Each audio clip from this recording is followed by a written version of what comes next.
Hello student, तो इस video में हम जानेंगे क्रिस्टलीय ठोस के प्रकार। अध्याय 1 ठोस अवस्था के क्रिस्टलीय ठोस के प्रकार जानेंगे। जैसा कि मैंने पहले वीडियो में बता चुका हूँ कि ठोस अवस्था का जो हैंड रिटन नोट्स है उसका लिंक नीचे वीडियो में दिया गया है। आप वहाँ से पूरा नोट्स का डाउनलोड कर सकते हैं और लिख सकते हैं। तो चलिए शुरू करते हैं क्रिस्टलीय ठोस के प्रकार। क्रिस्टलीय ठोस अक्रिस्टलीय ठोस का प्रकार नहीं होता है। अक्रिस्टलीय ठोस कोई नियमित संरचना नहीं होता। अक्रिस्टलीय ठोस में कोई नियमित गुण नहीं होते, इसलिए इसका कोई प्रकार नहीं होता है। क्रिस्टलीय ठोस में नियमितता होती है, यह अलग अलग प्रकार के अणुओं से मिलकर बना होता है, इसलिए क्रिस्टलीय ठोस का हम वर्गीकरण देखेंगे यहाँ पे। तो इनके अंदर जो अंतराण्विक बल होते हैं, अंतराण्विक बल, इस आधार पर, बल के आधार पे, इस आधार पे जो क्रिस्टलीय ठोस है वो 4 प्रकार का होता है। क्रिस्टलीय ठोस 4 प्रकार का होता है इस आधार पे। अंतराण्विक बल क्या है? तो उस क्रिस्टलीय ठोस के अंदर अंतराण्विक अणुओं के बीच में, अंतरा माने बीच में होता, आणविक माने अणु के बीच में, अणुओं के बीच में जो बल है उस बल के आधार पे, उस बंधन के आधार पे 4 प्रकार के हो जाते हैं, यानी इनमें 4 तरह के बंधन बनते हैं। मैं पहला बता देता हूँ आपको। पहला शुरू होता है आणविक ठोस से।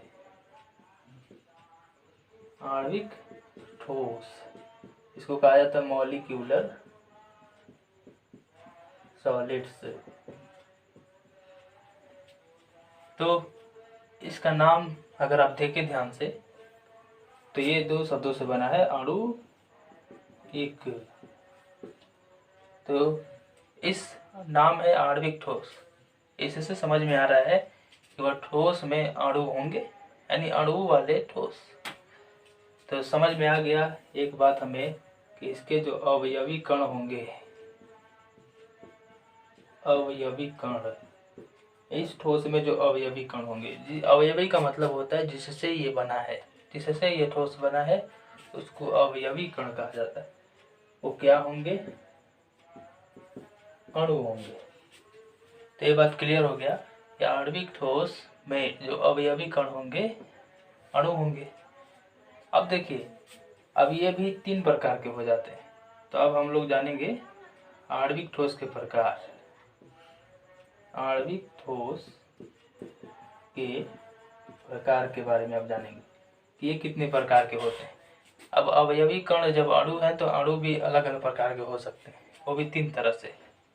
पहला, अध्रुवीय हो सकते हैं,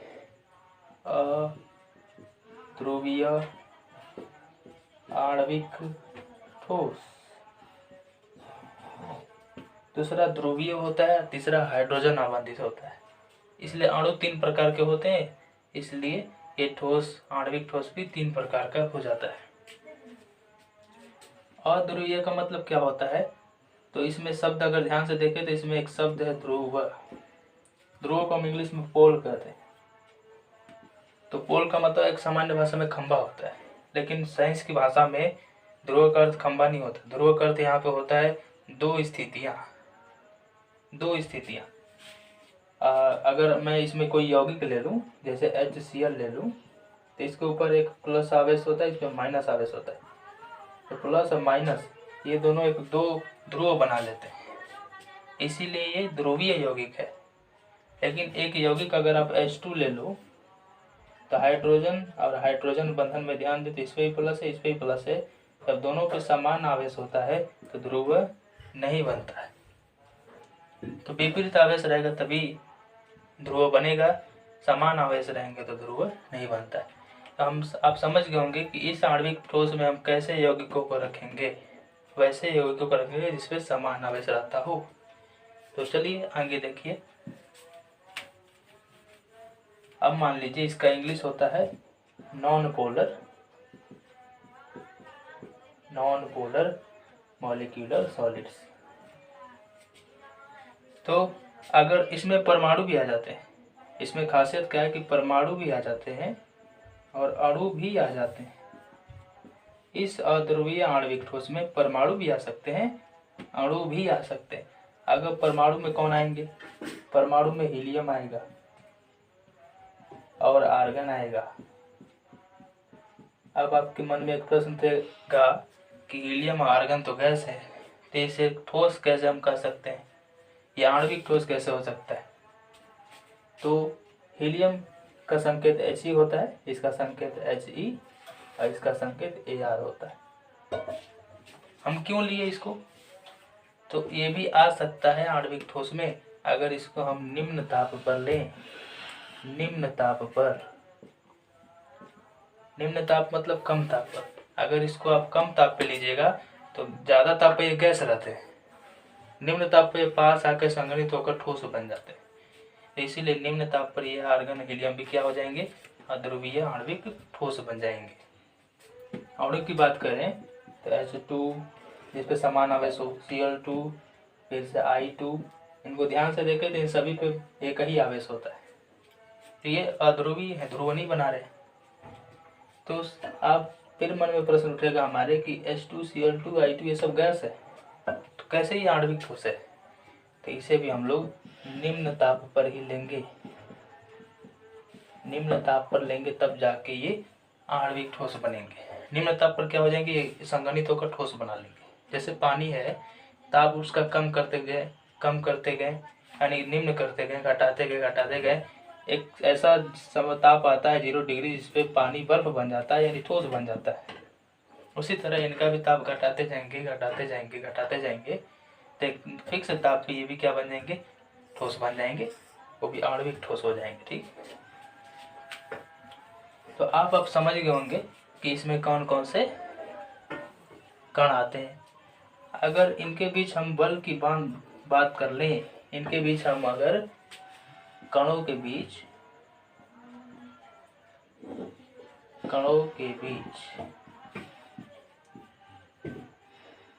बीच दुर्बल परिक्षेपण बल पाया जाता है, या जिसको लंदन बल कहा जाता है। दुर्बल परिक्षेपण बल या लंदन बल पाया जाता है। ये क्या होता है दुर्बल परिक्षेपण बल? तो जो केवल अणुओं को, पदार्थ के अणुओं को चिपका के रखता है, मतलब पूरी तरह से बांध के नहीं रखता, हल्का सा केवल सटा के रखता है, उसको कहा जाता है दुर्बल परिक्षेपण बल या लंदन बल। ये क्लास 11 की चीजें हैं, जिसको आप पढ़े ही होंगे।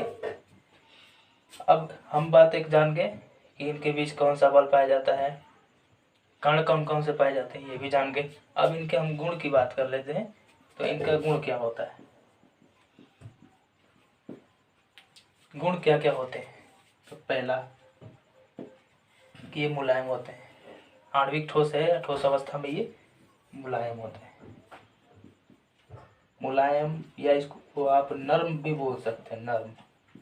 और इसका एक और खासियत है कि ये बिजली के चालन नहीं करते, यानी कुचालक होते हैं, यानी कुचालक या विद्युतरोधी होते हैं, बिजली का चालन नहीं करते। विद्युत रोधी, विद्युत को रोध करने वाले, बिजली को रोकने वाले, बिजली का चालन नहीं करते, यानी कुचालक चालन नहीं करते। ये गुण हुआ। दूसरे गुण की बात करें अगर इनकी, तो इनका जो गलनांक होता है, गलनांक वो बहुत ही निम्न होता है। अब गलनांक क्या होता है? गलनांक समझ लीजिए। अगर हम ध्यान से इस शब्द को देखें तो ये 2 शब्दों से बना है। गलन अंक, गलन तो हम समझते हैं कि गलाने की बात हो रही है, और अंक का मतलब यहाँ पे ताप से होता है। तो जब कोई पदार्थ जिस ताप पे गलने लगता है उसे उसका गलनांक कहते हैं। यानी इनको गलाने के लिए बहुत ही कम ताप चाहिए, बहुत ही निम्न, कम ताप पे भी ये गल जाएंगे। तो ये इनका गुण है कि इनका गलनांक निम्न होता है। और गुणों की बात करें तो एक और गुण है कि सामान्य ताप पर, सामान्यतः लिखता हूँ यहाँ पे, सामान्यतः निम्न ताप और दाब पर, कमरे के ताप ले सकते हैं आप, हाँ कमरे के ताप, कमरे के ताप और दाब पर।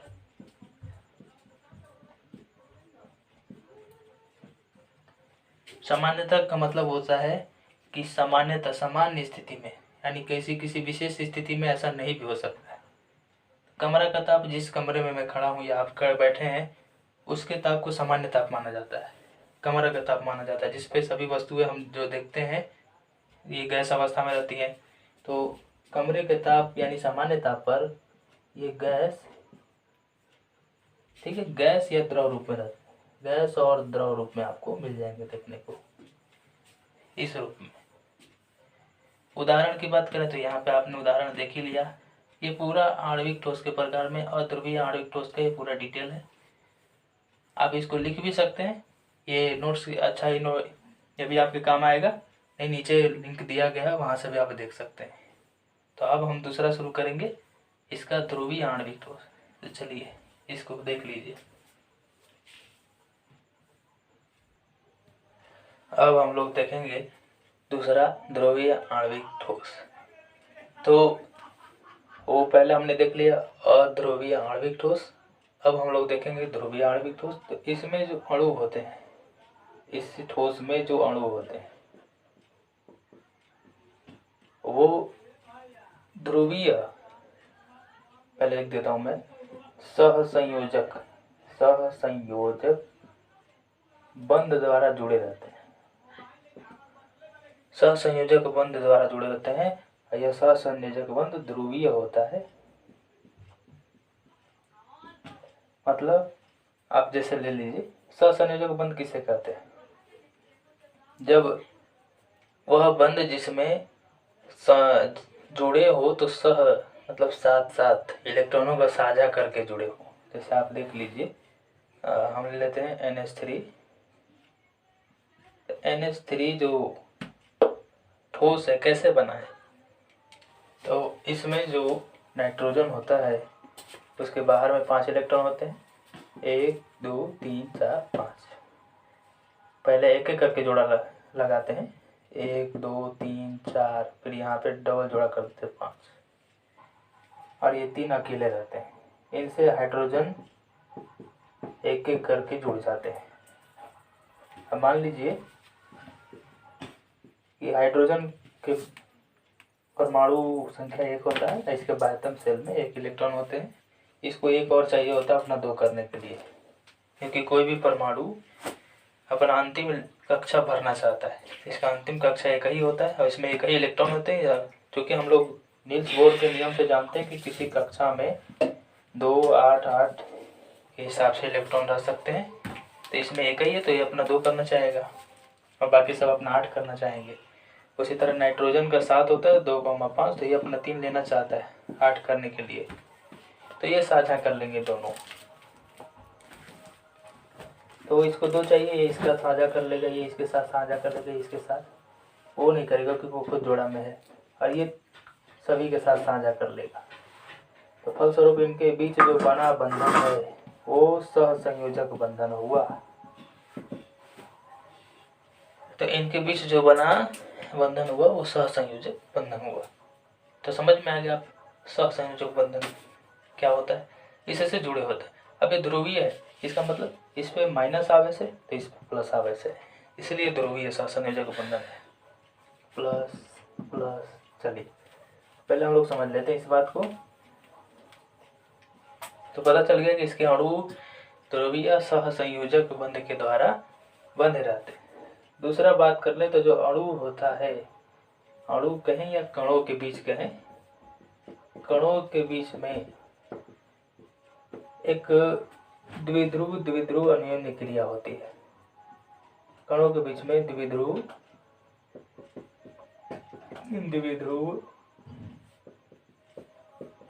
अन्योन्य क्रिया होती है।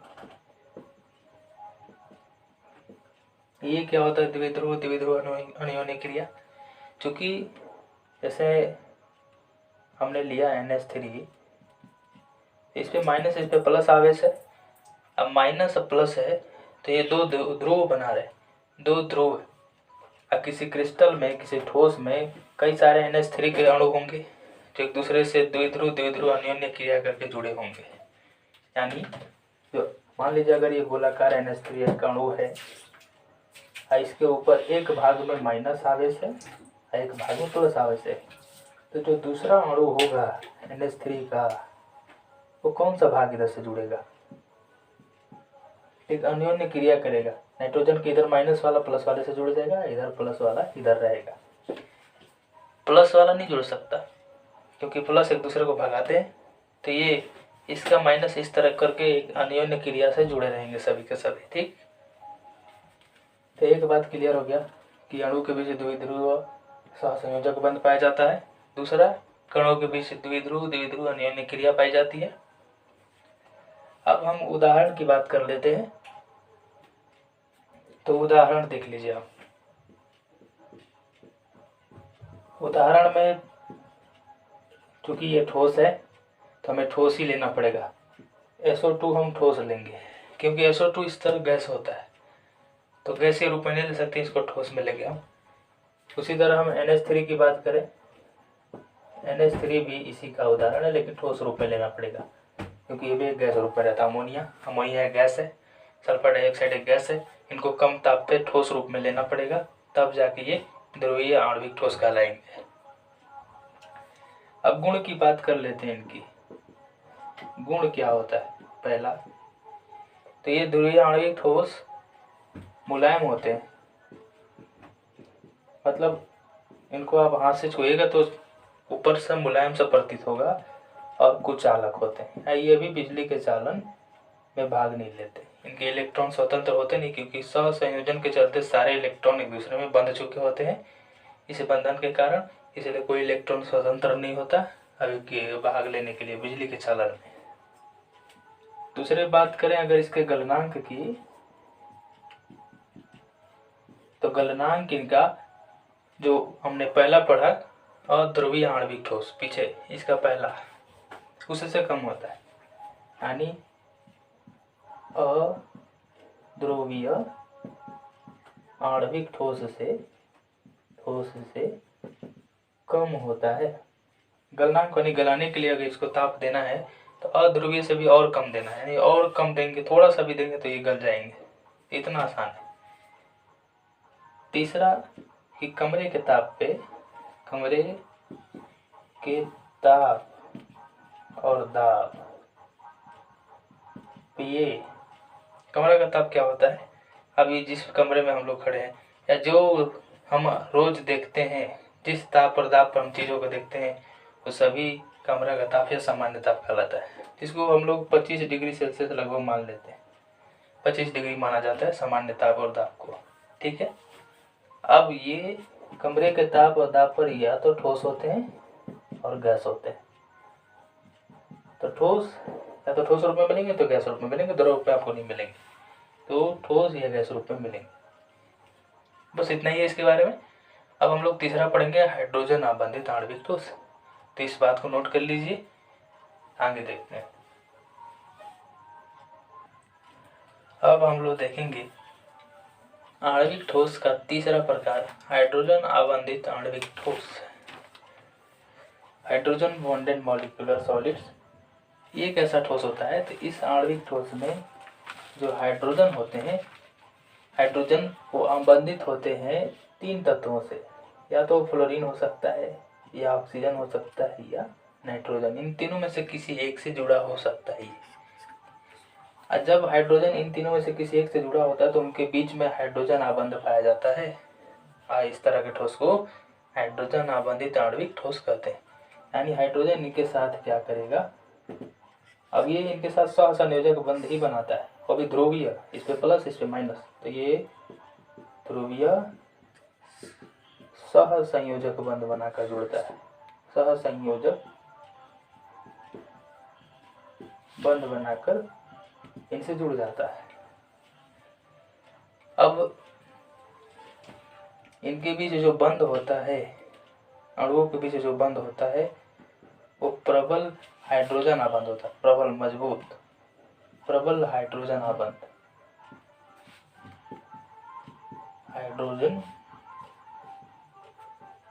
आबंध होता है। मतलब जब भी हाइड्रोजन इन तीनों में से किसी एक से जुड़ेगा तो उनके बीच जो बना बंधन होगा, हाइड्रोजन आबंध होगा, वो प्रबल होगा। क्यों? क्योंकि ये सबसे ज़्यादा विद्युत ऋणात्मक तत्व हैं इलेक्ट्रोनेगेटिविटी वाले, जो इलेक्ट्रॉन को बहुत ज़्यादा खींचते हैं अपनी तरफ। तो हाइड्रोजन के इलेक्ट्रॉन को बहुत ज़्यादा खींच लेते हैं, यानी इनके बीच प्रबल आकर्षण होता है हाइड्रोजन बंध। अब इसमें कुछ खास नहीं, एक उदाहरण की बात कर लें। उदाहरण देख लीजिए, हम H2O ले लें। H2O तो जल होता है, तो इसको कैसे लेना पड़ेगा? ठोस रूप में लेना पड़ेगा, बर्फ, यानी H2O बर्फ लेना पड़ेगा हमें। तो कोष्ठ में बर्फ में कर देता हूँ, इस तरह लिख देते हैं हम लोग, बर्फ कोष्ठ में ठोस H2O। तो देख सकते हैं इसमें कि हाइड्रोजन ऑक्सीजन से जुड़ा है, तो हाइड्रोजन ऑक्सीजन से जुड़ा है, यानी हाइड्रोजन आबंध आणविक ठोस। तो हमने तो ऊपर देखा है कि NH3 भी था, NH3 भी था, तो क्या ये भी हाइड्रोजन आबंधित है? हाँ, क्योंकि ये नाइट्रोजन इसमें हाइड्रोजन से जुड़ा है, तो ये हाइड्रोजन आबंधित है। ये ध्रुवीय आणविक ठोस भी है और हाइड्रोजन आबंधित भी है। इसमें बस इतना ही है, इसको नोट कीजिए। फिर हम लोग आगे देखेंगे क्रिस्टलीय ठोस का दूसरा प्रकार, आयनिक ठोस। चलिए अब हम लोग क्रिस्टलीय ठोस का दूसरा प्रकार देखेंगे, आयनिक ठोस। अब अगर इसके नाम को देखा जाए, इसमें लिखा है आयनिक ठोस, यानी आयन एक, यानी ये ठोस ऐसा है जिसमें आयन पाए जाएंगे। इस ठोस में आपको आयन मिलेंगे, यानी इसके जो अवयवी कण है, अवयवी कण, अवयवी कण का मतलब होता है मूल कण। इस कण से ये बना है, जो ये ठोस जिस कणों से बना है उसको अवयवी कण कहा जाता है, और वो क्या होंगे? आयन होंगे। अब बात होती है आयन किसे कहते हैं। तो आयन जब भी कोई पदार्थ हो या अणु हो या इन दोनों का परमाणु हो, इनके ऊपर इलेक्ट्रॉन बाहर से आ जाता है या इनसे इलेक्ट्रॉन बाहर निकल के चला जाता है, या तो इनके ऊपर आ जाए या इनसे बाहर निकल जाए, तो इस स्थिति में ये परमाणु अणु पदार्थ नहीं रह जाते, ये बन जाते हैं आयन। अब इसमें दो कंडीशन हो जाता है कि इलेक्ट्रॉन बाहर निकल रहा आ भी रहा है, जब इलेक्ट्रॉन निकल जाता है तो ये हो जाते हैं धनायन, यानी इलेक्ट्रॉन को त्याग दिया, इन्होंने दे दिया किसी को, तो ये धनायन बन जाते हैं। और जब इलेक्ट्रॉन ले लेते हैं तो ये ऋणायन बन जाते हैं। जैसे अगर बात करें लोहा की, तो सामान्य स्थिति में इसके परमाणु का संकेत Fe होता है, और अगर ये सामान्य स्थिति में ऐसा होता है, अगर ये अपना इलेक्ट्रॉन त्याग दे, मान लीजिए ये 2 इलेक्ट्रॉन या 3 इलेक्ट्रॉन त्यागता है, तो इसके ऊपर एक आवेश लिख दिया जाएगा 2+, आयन लिख दिया जाएगा। कितने इलेक्ट्रॉन त्याग दिए इसने? 2 इलेक्ट्रॉन। अब इस फलस्वरूप ये क्या बन चुका है? आयन बन चुका है। ये लौह पदार्थ नहीं रहा, आयन बन चुका है। ठीक है, क्योंकि इस पे इसने इलेक्ट्रॉन त्यागा है, तो ये क्या है? धन आयन। अगर इलेक्ट्रॉन लेगा तो ऋणायन। समझ रहे बात को आप? अब समझिए आगे। अब आगे हम लोग बात करेंगे, इसका अवयवी कण हो गया। कणों के बीच जो बल की बात करें, कणों के बीच बल की बात करें तो प्रबल कूलाम बल पाया जाता है। प्रबल कूलाम बल पाया जाता है, कूलाम बल, या स्थिर वैद्युत बल इसको कहते हैं, स्थिर वैद्युत बल। ये होता क्या है? तो ये कूलाम बल आपने सुना होगा कि अगर कोई आवेश, फिजिक्स पढ़े होंगे तो, कोई आवेश Q1 Q2 दो कुछ दूरी पर स्थित हो, r दूरी पर, ठीक है, तो इनके बीच लगने वाले फोर्स को, ये इधर बल लगाएगा, ये इस पे बल लगाएगा, एक दूसरे को अगर प्लस माइनस होंगे तो आकर्षित करेंगे, अगर एक ही आवेश होगा माइनस माइनस या प्लस प्लस तो विकर्षित करेंगे। तो इनके बीच लगने वाले बल को कूलाम बल कहा जाता है।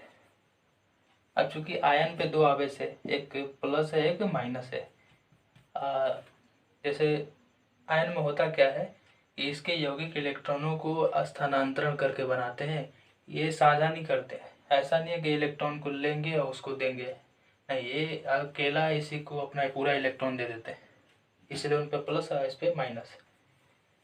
तो स्थानांतरण द्वारा बना होता है यौगिक, तो इस तरह पहचान कर सकते हैं। जैसे मैं उदाहरण की बात कर लूँ पहले तो आप समझ जाएंगे बात को। उदाहरण की बात कर लूँ तो सोडियम के पास बाहरी कक्षा में एक इलेक्ट्रॉन होता है, ये अपना 8 करना चाहता है तो अपना एक इलेक्ट्रॉन क्लोरीन को दे देता है, NaCl बना लेता है। उसी तरह MgO है, इसमें मैग्नीशियम को 2 इलेक्ट्रॉन त्यागना होता है, वो ऑक्सीजन को देता है। उसी तरह KNO3 है, इस पर पोटेशियम को 1 इलेक्ट्रॉन त्यागना होता है, NO3 को दे देता है। और तो ये पूरा का पूरा इलेक्ट्रॉन अपना दे देते हैं, दूसरा वाला ले लेता है, तो ये धनायन हो जाते हैं, ये ऋणायन, यानी इस पर प्लस चार्ज इस पर माइनस चार्ज आ जाता है। समझ रहे बात को। उसी तरह यहाँ पे भी, यहाँ पे भी, तो इसी तरह ZnS भी हो जाएगा और भी सारे हो जाएंगे। तो हमें समझना क्या है, फिर उसी तरह KCl भी हो जाएगा। तो ये दोनों आवेश हैं, चूँकि दोनों आवेशित हो चुके, इसने अपना इलेक्ट्रॉन दिया तो ये धनावेशित हो गया, इसने लिया तो ये ऋणावेशित हो गया। अब दोनों आवेश है तो इनके बीच एक बल काम करेगा जिसको कहा जाएगा कूलाम बल। कूलाम ने इसको नियम दिया था, इस नियम को, तो इसलिए कूलाम बल उन्हीं के नाम पे रखा गया है। तो इनके कणों के बीच प्रबल कूलाम बल या स्थिर वैद्युत बल काम करता है, जिनको स्थिर रख के रखता है, विद्युत आकर्षण बल रख रखता है। तो आप समझ गए होंगे इसका पहचान कैसे करेंगे। तो आप समझ लीजिए, जैसे सोडियम है इसका 11 होता है, 2 8 1। क्लोरीन है इसका 17 होता है परमाणु संख्या, तो 8 7। अब सोडियम को अपना कक्षा भरना है, पूरा 8 करना है, तो इसको 7 तो कोई देगा नहीं। हम जानते हैं कि 1 2 3 इलेक्ट्रॉन स्थिति में इलेक्ट्रॉन त्याग सकते हैं, लेकिन जैसे ही अंतिम इलेक्ट्रॉन 5 6 7 होता है तब त्यागना बंद कर देते हैं, अब ये लेना शुरू कर देते हैं। अंतिम इलेक्ट्रॉन इसका अंतिम 1 है तो ये त्यागेगा, इसका 7 है तो किसी को नहीं देगा, ये खुद लेगा। तो कर ये दोनों आपस में साझा नहीं करते, बल्कि ये बात होती है कि तुम्हारा 1 ही है, तुम अपना दे दो, मुझे दे दोगे तो मेरा 8 हो जाएगा और तुम्हारा 8 है, ये हो ही जाएगा पहले से। तो इस प्रकार होता क्या है कि ये सोडियम अपना 1 इलेक्ट्रॉन इसको दे देता है। अब आयनों के स्थानांतरण के चलते ये आयन बन जाते हैं, इनमें साझा नहीं होता। तो इस तरह जितने भी यौगिक हैं सबके सब आयनिक ठोस कहलाएंगे। तो आप बात को समझ गए होंगे। गुणों की बात कर लें इनके। पहला तो ये मुलायम कठोर होते हैं। पहले तो कठोर की बात कर लें, मुलायम नहीं होते, कठोर होते हैं। कठोर यानी देख आप इनको दबाइएगा तो कड़ा सा महसूस होंगे। जैसे नमक है, नमक को आप हाथ से करके देखे होंगे, हाँ वो नमक भले मुलायम लगता है लेकिन कटा। अगर ठोस नमक लें आप, पहले का जो नमक आता था, अभी तो पिसा वाला नमक आता है, पहले के ढेले जैसे नमक आते थे तो बड़ा कठोर होते थे, जल्दी नहीं फूटते थे, लेकिन कठोर होते हैं। लेकिन खासियत क्या होती है कि भंगुर भी होते हैं। भंगुर मतलब कठोर है लेकिन थोड़ा सा पटक दीजिएगा, ईंटा से पीट दीजिएगा या हथौड़े से पीट दीजिएगा तो ये भंग हो जाएंगे, टूट जाएंगे। दूसरे इनके बात कर लें, दूसरे गुण की, तो मैं बता देता हूँ इनको। गलनांक और क्वथनांक की बात कर लेते हैं इनकी। गलनांक और क्वथनांक। तो गलनांक मैंने बता दिया था कि जिस ताप पर उगल जाए पदार्थ। क्वथनांक क्या होता है, तो यहाँ पे भी 2 शब्द है, एक क्वथन है एक अंक है। एक शब्द है क्वथन और एक शब्द है अंक। क्वथन मीन्स होता है उबलना, उबलना। अंक मीन्स होता है ताप। तो जिस ताप पे कोई पदार्थ उबलने लगे वो उसका क्वथनांक कहलाता है, जिस ताप पर। लेकिन खासियत क्या है इसकी, एक और विशेष बात है कि ताप 1 atm के साथ होना चाहिए, यानी वायुमंडलीय दाब के बराबर। यानी वह ताप जिस ताप पे कोई पदार्थ का गैस का दाब, पदार्थ के अंदर जो गैस बन रहे हैं गर्म करने पर उसके कण जो गैस बन रहे हैं उसका ताप, जब वायुमंडलीय दाब, ये जो हमारा वायुमंडल उसका 1 atm माना जाता है। अब उसके भी कणों का दाब 1 atm हो जाए तब वो पदार्थ बनने लगता है, और उस दाब पर जो ताप होगा वही उसका क्वथनांक होगा। या मोटे तौर पे आप समझे तो जिस ताप पे कोई पदार्थ को बनने लगता है उसे क्वथनांक कहते हैं। उसमें उसको 1 atm को भी साथ में लेके चलना है।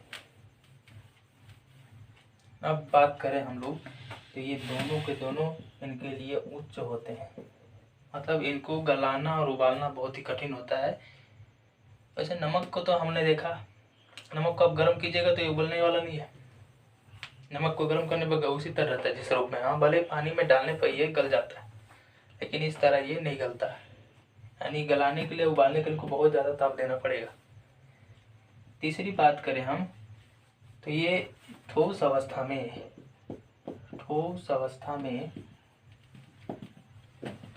कुचालक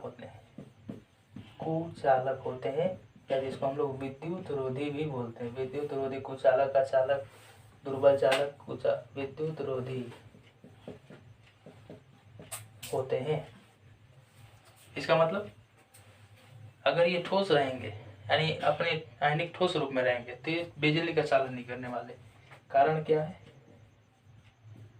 कारण क्या है कि इनके ऊपर जो आवेश है, इलेक्ट्रॉन है, इलेक्ट्रॉन वो गति नहीं करता, वो गतिहीन होता है। इलेक्ट्रॉन अचल होते हैं, चल नहीं पाते हैं, या गति नहीं कर पाते हैं, या गतिहीन होते हैं। अब चल ही नहीं पाएगा तो भाई हम लोग जानते हैं कि विद्युत प्रवाह के लिए इलेक्ट्रॉनों की गति जरूरी है। तार में जो बिजली बहती है उसमें इलेक्ट्रॉन बहते हैं, इस कारण से बिजली उत्पन्न होती है। अब यहाँ पे इसका इलेक्ट्रॉन चलेंगे ही नहीं तो ये बिजली कैसे उत्पन्न करेगा। लेकिन अगर इन्हें हम लोग गलित अवस्था में ले लें, गलित अवस्था में यानी पानी में डाल दें या गला दें, गलित अवस्था, तो ये चालक बन जाते हैं, तब ये सुचालक हो जाते हैं, सुचालक बन जाते हैं। कारण क्या है? बस समझ गए होंगे आप। कारण इसका एक ही है कि अब जो इलेक्ट्रॉन है, इलेक्ट्रॉन मुक्त हो जाता है और गति करने लगता है, यानी इलेक्ट्रॉन अब आसानी से गमन कर पाता है। तो ये कारण है। तो इसके बारे में इतना है। अब हम लोग अगला देखेंगे धात्विक ठोस। तो हमने क्रिस्टलीय ठोस देख लिया, आणविक ठोस, इसका आयनिक ठोस हो गया। अब हम लोग धात्विक ठोस देखेंगे, इसको आप नोट कर लीजिए। अब हम लोग तीसरा क्रिस्टलीय ठोस का प्रकार देखेंगे, धात्विक ठोस, मेटालिक सॉलिड्स देखेंगे। अगर हम इसकी बात करें, इनके अणुओं की, इनके अणुओं के बीच में किस तरह का बंध पाया जाता है। तो चूंकि ये धात्विक ठोस है यानी धातु, अगर इसको ध्यान से देखें तो ये दो शब्दों से मिलकर बना है, धातु इक यानी धातु। तो ये ठोस में धातु पाए जाएंगे। तो इतना समझ में आएगा कि जितने धातु हैं इसके अंतर्गत आ जाएंगे।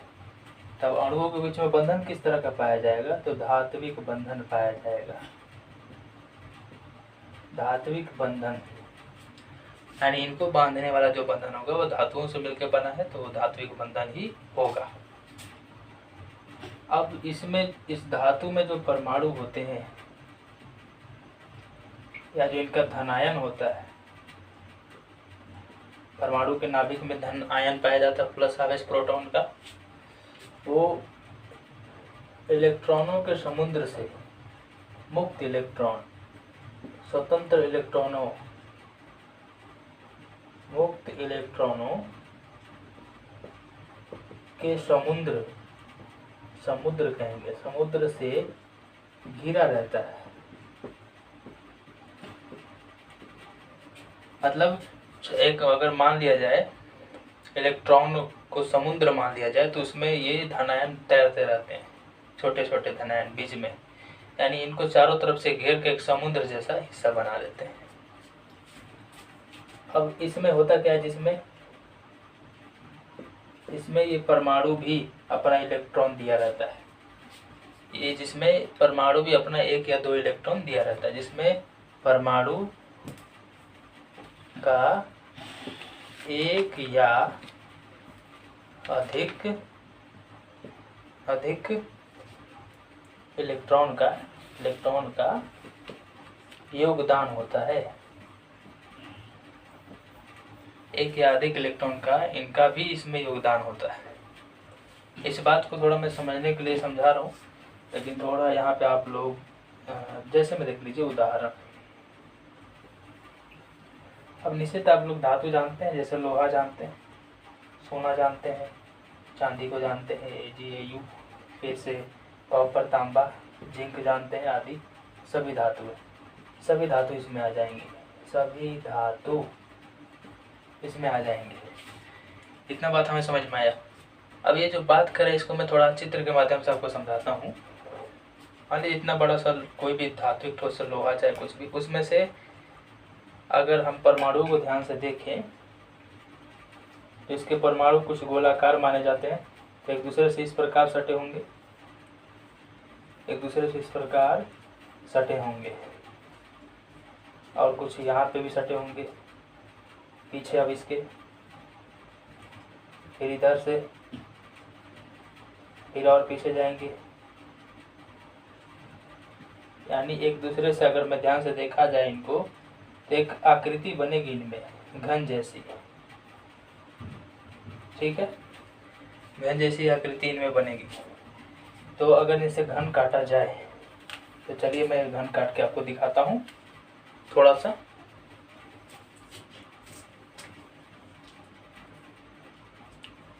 तो इसमें हम लोग घन बनाएंगे, जैसे मैंने आपको अभी घन काट के दिखाया। तो मान लीजिए अब मैं एक घन ले लेता हूँ, इनका एक बड़ा सा ठोस है, लोहा चाहे तांबा का या कॉपर का, जिंक का, उसमें से मैं घन काट लेता हूँ। घन मैंने काट लिया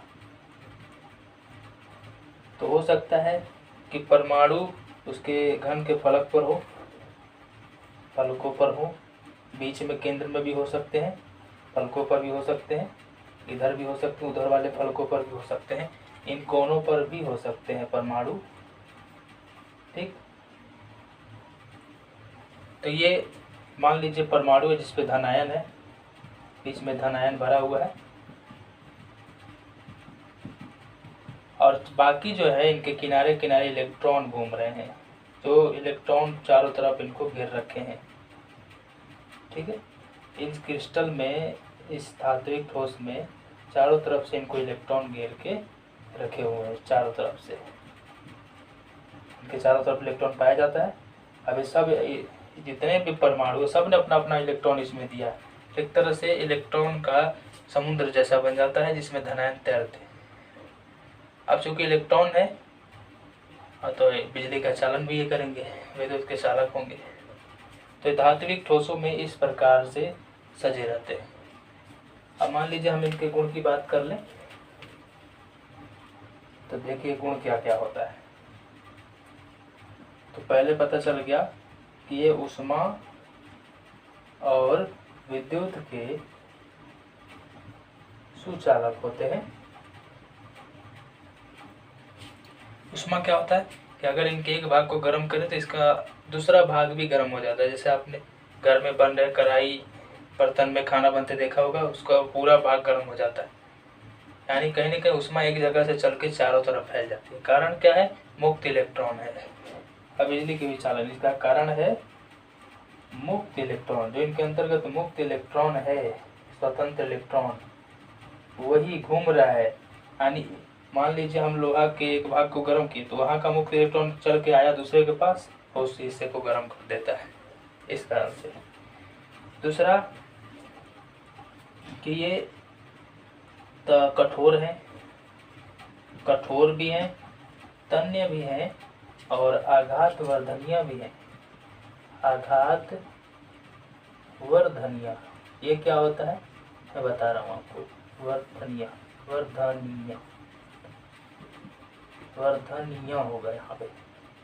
आघात वर्धनीय। कठोर मतलब ये कड़े हैं, इनको दबाया नहीं जा सकता। तन्य मतलब इनको गर्म करके ताना जा सकता है, तान के तार बनाया जा सकता है। जैसे लोहा तांबा, आप लोग तांबा का तार देखे होंगे, एल्युमिनियम का तार देखे हैं, वो ठोस अवस्था में पाया जाता है। लेकिन तार कैसे बना, तो गर्म करके पिघला के उसको खींचा गया है, तब तार बना है। आघात वर्धनीय होते हैं, यानी उन पर आघात करेंगे तो वर्ध हो जाएंगे, फैल जाएंगे। यानी इनको गर्म करके अगर पीटा जाए तो फैल के कुछ भी बन सकते हैं, पत्तल बन सकते हैं। जैसे लोहा का कुल्हाड़ी देखते हैं, लोहा के फरसा देखते हैं, लोहा का बर्तन देखते हैं, कैसे बना है, कहीं ना कहीं उनको गर्म करके पीटा गया है और फैल गए हैं आघात करने पर। इसलिए इसमें ठोस रहेगा तो वही ऐसा गुण का पालन करेगा। लेकिन पारा एक अपवाद है, पारा द्रव होता है, वो ठोस नहीं होता है, तो वो ये सब गुण नहीं रखता। और हम इसका द्रवणांक और क्वथनांक की बात कर लें, जिसको गलनांक कहा जाता है। गलनांक और क्वथनांक की बात कर लें, यानी गलनांक को द्रवणांक भी कहा जाता है। तो ये बहुत ही उच्च होता है। अब लोहा को गलाना हो या उबालना हो तो इतना तो आसान है नहीं, बहुत ज़्यादा देना पड़ेगा इनको ताप, तब जाके हो पाएगा ऐसा संभव। तो ये फिर अगला हम लोग देख लेते हैं। अगर इनके अंदर एक विशेष चमक होती है। एक लास्ट इनका गुण है कि इसी मुक्त इलेक्ट्रॉन के कारण इनमें एक विशेष चमक भी आ जाती है। इतना होता है धात्विक ठोसों का स्वभाव। अब ये इतना है, अब इसे नोट कर लीजिए। अब हम अगला लास्ट देखेंगे सहसंयोजक ठोस।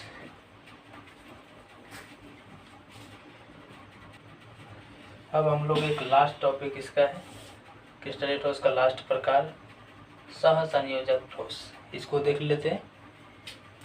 तो इसके जो अणु हैं सहसंयोजक, इसका नाम ही है सहसंयोजक ठोस। अब एक और नाम दिया नेटवर्क ठोस, क्यों तो मैं बता रहा हूँ उसके बारे में। ये ठोस सहसंयोजन के द्वारा एक दूसरे से मिलकर बने हैं। तो इनके जो अणु हैं उनके बीच में सहसंयोजक बंध पाया जाएगा, सहसंयोजक बंध पाया जाएगा। चलिए, बंद हो गया। अब ये नेटवर्क कैसे बनाते हैं, तो इन्हीं सहसंयोजक बंध के द्वारा एक तत्व दूसरा के साथ साझा किया, वो उसके साथ साझा किया, साझा कर करके एक श्रृंखला बना दी। जैसे कार्बन का गुण आपने पढ़ा होगा, कार्बनिक यौगिक का गुण, जो जुड़ के एक श्रृंखला बनाते हैं, कार्बनिक यौगिक CH2 CH3 CH4। तो अब ये जुड़कर क्या करते हैं, नेटवर्क बनाते हैं। अब नेटवर्क बनाने के चलते एक विशाल अणु का निर्माण करते हैं। विशाल अणु या बृहद अणु या बड़े अणु का निर्माण करते हैं। जैसे आपने सुना होगा कि कार्बन का 4 संयोजकता के चलते यह अनंत श्रृंखला बना पाता है। जिधर मन उधर से कार्बन जुड़ जाएंगे और वे बहुत बड़े अणु का निर्माण करेंगे। इसी कारण से सहसंयोजक ठोस का ये स्वभाव होता है कि वो सहसंयोजक बंध के द्वारा नेटवर्क बनाते हैं। जाल, नेटवर्क मतलब जाल होता है, जाल बना के बड़े से अणु का निर्माण करते हैं। इनमें जो सहसंयोजक बंध होता है, सहसंयोजक बंध ये प्रबल होता है और दिशात्मक होता है। इसका मतलब क्या है, दिशात्मक, यानी इसमें जो बंध होता है मजबूती से एक दूसरे को कणों को बांध के रखता है और निश्चित दिशा में रखता है। यानी सब एक ही दिशा, एक ही पैटर्न का पालन करेंगे, एक फिक्स दिशा में, इसलिए दिशात्मक भी होता है। अगर हम उदाहरण की बात कर लें, अच्छा अब इसलिए होता क्या है इसमें कि जो कण है अपनी स्थिति पर, जहाँ पर है वहीं पर, यानी अपनी स्थिति पर मजबूती से लगे रहते हैं, मजबूती से लगे रहते हैं। तो ये इनका स्वभाव हो जाता है, प्रबलता और दिशात्मकता के चलते। उदाहरण की बात कर ले, कौन कौन इसमें आता है, तो जो हीरा है, हीरा भी कार्बन से मिलकर बना है। ये कार्बन के कई सारे नेटवर्क बनाने से बना है, कार्बन के सहसंयोजक बंधन द्वारा नेटवर्क बनाने से बना है। हीरा में चतुसंयोजकता होती है, 4 फलक। ग्रेफाइट भी कार्बन के नेटवर्क द्वारा बना है। फिर से इसमें सिलिकॉन कार्बाइड भी आ जाता है, क्वार्टज भी आ जाता है, क्वार्टज, इसका सूत्र SiO2। फिर एक सिलिकॉन कार्बाइड भी आ जाता है, सिलिकॉन कार्बाइड, SiC आ जाता है। इसमें एक बात ध्यान देने वाली है कि जब क्वार्टज कहता है, क्वार्टज और क्वार्टज कांच दोनों का सूत्र एक ही होता है, SiO2, लेकिन जब क्वार्टज कहता है तो क्रिस्टलीय ठोस हो जाता है। जब क्वार्टज कांच कहता है, क्वार्टज कांच, यानी इसी SiO2 को जब हम क्वार्टज कांच बना देते हैं तो अक्रिस्टलीय हो जाता है। ये ध्यान देने वाली बात है कि तब ये अक्रिस्टलीय हो जाएगा। जब क्वार्टज कांच कहेगा तो अक्रिस्टलीय, केवल क्वार्टज कहेगा तो क्रिस्टलीय, ये बात आपको ध्यान देना है। फिर तो ये सभी इसमें होते हैं। अब इनके हम गुणों की बात कर लें, गुण की बात कर लें तो पहला तो ये कठोर होते हैं। हीरा सुना होगा कि सबसे दुनिया का सबसे कठोरतम पदार्थ हीरा को माना जाता है ना। कठोर तो है, लेकिन ऐसा भी नहीं है कि फूटेंगे नहीं। इनको हथौड़े से मारने पर ये भंगूर हो जाते हैं, यानी ये भंगूर है, यानी भंग हो जाएंगे, टूट जाएंगे, चूर चूर हो जाएंगे, इसीलिए कठोर है लेकिन भंगूर भी है। दूसरा, ये विद्युत के कुचालक हैं, विद्युत के कुचालक हैं, सुचालक नहीं है, कुचालक, कुचालक, चालन नहीं करते, लेकिन आप सोचेंगे कि ग्रेफाइट तो करता है, तो हाँ ये अपवाद है। अपवाद में ग्रेफाइट को हम ले लेते हैं कि अपवाद ग्रेफाइट है, ग्रेफाइट नहीं करता है। तो ग्रेफाइट के बारे में थोड़ा सा हम अलग से पढ़ेंगे, अभी आप आगे समझिए।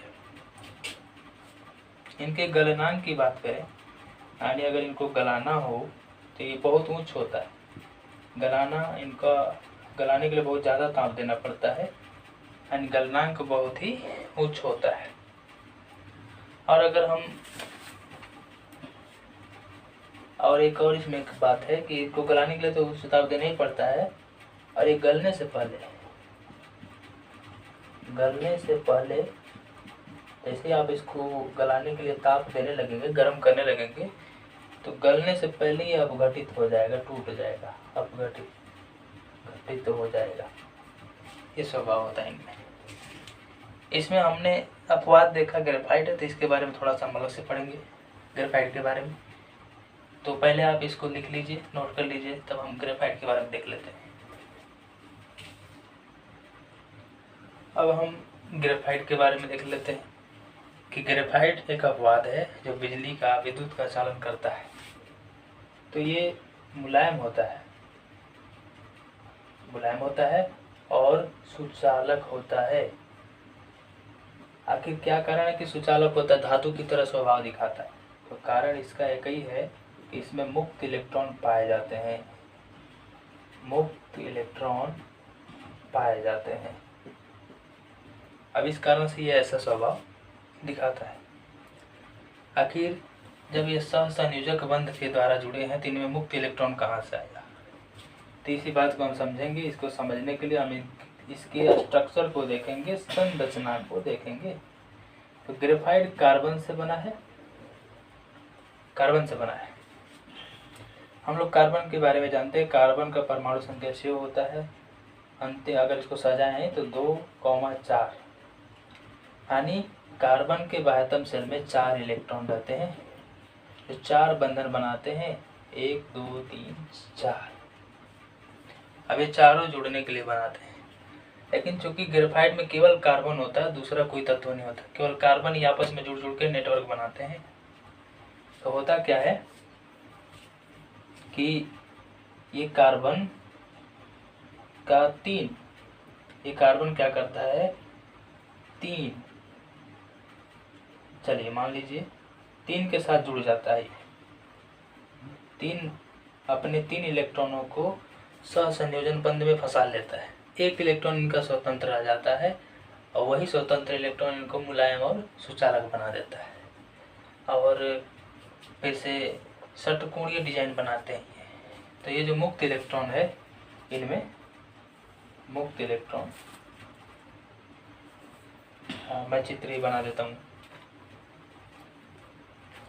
तो देखिए ये कार्बन है, ये दूसरे कार्बन से जुड़ा, इस कार्बन से जुड़ा, ये कार्बन से जुड़ा, इस कार्बन से, इस कार्बन से, फिर इधर से एक कार्बन इधर से ले लेता हूँ, इधर से यहाँ पे भी कार्बन रहेगा, यहाँ पे, फिर यहाँ से भी अगर हम लें तो कार्बन, फिर से कार्बन, कार्बन, यहाँ पे भी